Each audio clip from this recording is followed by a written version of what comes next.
All right. Well, to continue on. All right. A little bit more of this kind of bizarre lifestyle. Bullshit. Yeah. All right.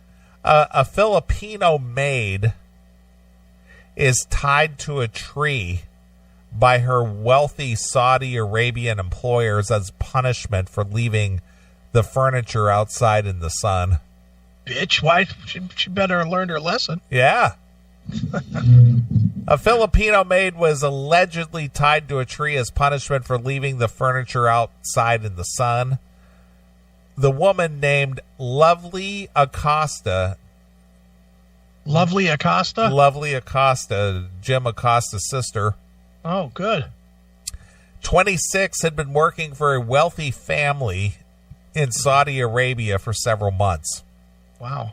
But she is said to have angered the employers after leaving a piece of expensive furniture outside in the heat, where his wrist being faded by the sun.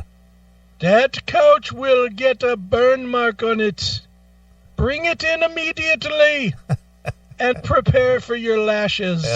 Exactly. The colleague also from the Philippines took a picture of the alleged punishment, showing Lovely tied by her wrists and legs to a tree at the family's garden. The Middle Eastern family are understood to have carried out the act to show her the effects of staying outside in the sun. See? This is what this furniture endures, you bitch. Now you take a look at your arms and legs. They are burned like my couch. Yeah, look what you did. My couch has much more value to it than you, bitch. You leave the furniture in the sun, we'll leave you in the sun. That is correct. See how you like it. That is our culture. People, see, this is again, this goes back to my whole thing. It's not because you're Saudi Arabian. It's not because you're Indian. It's not because you're Asian or whatever your nationality is. It's because of your fucking behavior. Yeah, because you're an idiot. It's your behavior. If people have a bias against you, 9 times out of 10, it's because of your behavior. It's easy to have hate for these people for doing this thing. Yeah. It's very easy to hate this rich fucking Saudi family for tying this woman to a fucking tree because a piece of furniture might have got some fucking air damage to it or sun damage. You know, just fucking fire her. Yeah. That's what civilized human beings do. They just fire her and bring in somebody else that won't leave the fucking chair outside. Dummies. The Philippines Department of Foreign Affairs said it was made aware of the situation and successfully helped the mother of 2 return home. It's what were you doing over there anyway? You know what? It's probably like our friend in well, we're not supposed to say where he is, but our friend in the Middle East, our teacher. Yes. It's about money. She could make fucking 16 cents an hour in fucking the Philippines. Or she could probably make, $100,000 a year cleaning this family's house in Saudi Arabia. Right, but don't leave the furniture outside. Yeah, for God's sakes, don't do that. And who takes the furniture outside to clean the house? Well, she was airing it out. I guess. It smelled like what, curry? Yeah, it smelled like, hookah. Hookah and money. Yeah. A spokesperson said that the Department of Foreign Affairs reports that the overseas Filipino worker, Lovely Acosta from Saudi Arabia, arrived in Manila at 8:55 p.m. on May 9th. The Philippine embassy reported that the case of the OFW Barilo was referred to them on May 9th, and she was reparated on the same day. Wow. She was allegedly punished by her employers by being tied to a tree. A woman who claimed to be Acosta's co-worker appealed for help and said that their employer would hurt them whenever that they would commit small mistakes. Yeah, like that. Like accidentally leaving a couch or something outside for too long. Yeah. It's probably not a couch either. It's probably like an end table. Yeah, or it's something. Probably a table. Yeah, it's probably some little tiny table or something. She forgot to grab it. Yeah. Lovely has since returned to her family in the Philippines. Speaking this week, the relieved worker said, "Thank you so much for all those who helped me. I want to also ask for the other Filipinos left there. They are the ones who helped me and uploaded my pictures. I'm afraid for their safety. I hope they get rescued too." In other words, run. Yeah. Find your embassy immediately. Yeah. You, old man, you will find your karma. Just you wait. Yeah. Now they're tied to the fireplace, and then they light the fireplace. Yeah. Keep We'll deducting our salaries. This is the only reason why you have poor health. It's your karma for all the wrong things you do. Yeah, man! An estimated 2.3 million Filipinos work in the Middle East and Africa. Of this number, more than half are women. There have been many complaints that they are mistreated by their employers. Yeah, they're indentured servants. Yeah, no kidding. That's what they do. Yeah, they're paid slaves. Yeah. That's their job. Yeah. Is that news? Yeah, you're imported to work, and when you misbehave, you get a caning. Yeah, exactly. Or you get tied to a tree or something. Yeah, you get dealt with by the savage culture that you're working for. Exactly. Mm-hmm. That's the whole thing. This is what I always wonder. There are certain cultures and certain countries that are notorious for the things that go on there. Right. And people still go there. Of course they do. And it's just like, why? Okay, just for example, would you personally go to the Arab Emirates? Not really, no. No.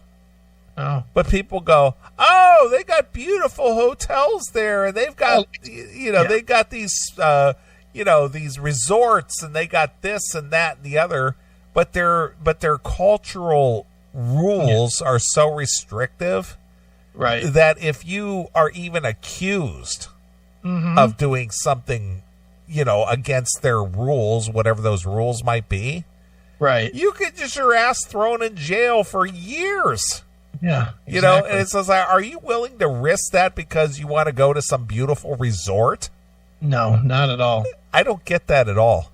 I don't either. And I'll tell you what, as a veteran of a foreign jail, I did. I mean, I didn't do long. I did hours, not days or weeks or whatever. I did a couple days in Korean jail, and man, that is one scary fucking thing when you're in a jail and you are the only one that doesn't really speak the language. I mean, I spoke some Korean, but I didn't speak enough of it. And I was only in jail, not prison. I was just in like the county or the whatever. It wasn't county, but it was the city jail for assaults and whatnot. And, you're in there and you're worried because you don't know if you're going to be able to get out. All of a sudden, everything that you've ever learned is gone. Look, you've never been arrested, but damn well if you did get arrested, what to ask for, to ask for your phone call, to, ask for a lawyer, all that, the basics, right? Yeah. You get arrested over in another country, you don't know what the fuck you're entitled to. And if somebody lies to you, you don't know any better. If you try to make a phone call and they say, no call for you, you don't know. You don't know if that's a right or not. Because it's not your place. It's not your culture. It's fucking scary. I cannot fathom, especially over there where their customs are so drastically different from the American cultures or the American culture. No, there's no way I would go over there anymore. I agree. And the thing is that I think if you've never seen the stand-up special, it pops up periodically on Netflix or Amazon or Crackle. It's Chris Porter's Ugly and Angry. Oh, yeah. He talks about these people, these young people that go to like Iraq on vacation. Yeah. He's like, I didn't even know you could do that. What do you do? Right. Do you price line a Baghdad trip? You know? Right. And he talks about, and this actually happened, about these hikers that got arrested in Iran. Mm-hmm. And, you know, basically our government ended up paying them millions of dollars to get them back. Right, sure. You know, and it's just like, you're the dumbasses who went over there. Your parents come over there and get them back. Yeah, exactly. Didn't one of them come back like his brain was completely scrambled? Yeah, it was just fucked up, yeah. Yeah.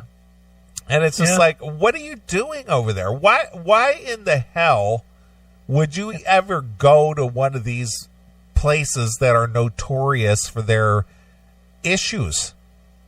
That's, you know, and I've obviously been around the world, so I've been to a million countries. Yeah, but you were under the protection of the U.S. military, though. Well, with the job, yes, but you know, I was that kid that would just jump on the bus too, a Korean bus, and would just go, you know, outside of the bases. I loved just getting on the bus and saying, you know, I got 3,000 won, take me as far as I can go. Right. And you know, wherever I landed, that's where I landed, and I figured out, you know, how to eat and, you know, what was going on in the little town that I was in. You know, I was 17, 18 years old. Right. You know, I was young and invincible and exploring stuff. But like now, with the way things are now, like my mom is going to Greece this summer. Okay. She's taking a vacation to Greece. And what is the reason for Greece? It beats me. I don't know. Why? Because it's the word? Yeah, exactly. I wasn't invited, and I'm glad I wasn't invited because I'd have been turning that down. I don't know how many people would have got that. Yeah, just me and you because we're old as fuck. You knew what I was saying right away. I did. I immediately was hopelessly devoted to you. No, I just going out of this country now, I don't know that I would. I don't know anymore. Like, even like Mexico, I don't think I would go. It's dangerous now. It is. You know, and I know they say, well, if you just stay within the blah, blah, blah, blah, blah. You don't know that. You don't fucking know that anymore. You stay with, I mean, what really got into my head about traveling was honestly this show when Don was on. Yeah. And Don started talking about being on the buses and stuff. Yeah, and being on the trains and going to Germany and seeing all these homeless people and all these people, just this big influx of these, you know, refugees. Yeah, and I heard that, and I just was like, you know what? It's not the world that I was in before, and I don't have any reason really to go to those places anymore. So why do it? You know, there's no valid reason to jump out of the country. You know, there's plenty of shit to see here. So if I'm going to go anywhere, I'll go see something here. I'll go see the Grand Canyon again, or I'll go to, you know, I've always said I'll take 3 dice and I'll throw them on a desk, and whatever that comes to, I'll drive that many miles, and that's where I am. And then I'll have a vacation there. You know, that's kind of how. You know me, mister, don't plan out a goddamn thing. Right. That would be me. 642 miles. Okay, let's go. Boom, drive, and wherever I land, that's where I land. And, you know, I think that would be more fun for me than going and being paranoid about, you know, going to another place. And, you know, a couple of months ago, I was talking on the show about going back to Korea. And I was serious about it. I was definitely seriously thinking about it. And then I started watching more and more videos of what's going on over there. I was like, yeah, you know, I think I'll stay here. The allure of cheap hookers is not enough to get me. It's just not. Yeah, fuck that, pal. Yep, exactly. Because I wouldn't have the safety net either of running back on the base. Of course not. You know, I'd have to fend for myself. I'd really have to fend for myself. And I don't want to do that. It's no good. I agree with you there. All right, what do you say we take a break and then we'll come back and wrap up the show? What do you think? Sounds like a plan to me. All right, you got anything you'd like to hear? How about if we go with let's go with some lynch mob. All right. And let's go with I'll let you pick. Don't pick something we haven't played in a long time. Okay, let me see here. Let me pull up some lynch mob. And I think we'll play something from the Smoke and Mirrors. What do you think? Yeah, that'll work. What is like track 8 or 9? There's actually a really good song in there. Well, they're all pretty decent songs. Yeah. What is it? It's a faster. Let's see here. We've got we will. Let's see here. We will remain. Oh. Before I close my eyes. The fascist. The fascist. The fascist. Yeah, that's the tune. That's a good tune. All right. Well, let's play some Lynch Mob featuring George Lynch and Oni Logan on lead vocal. And this comes from the Smoke and Mirrors release. And this is the fascist exclusively here on your classic metal show.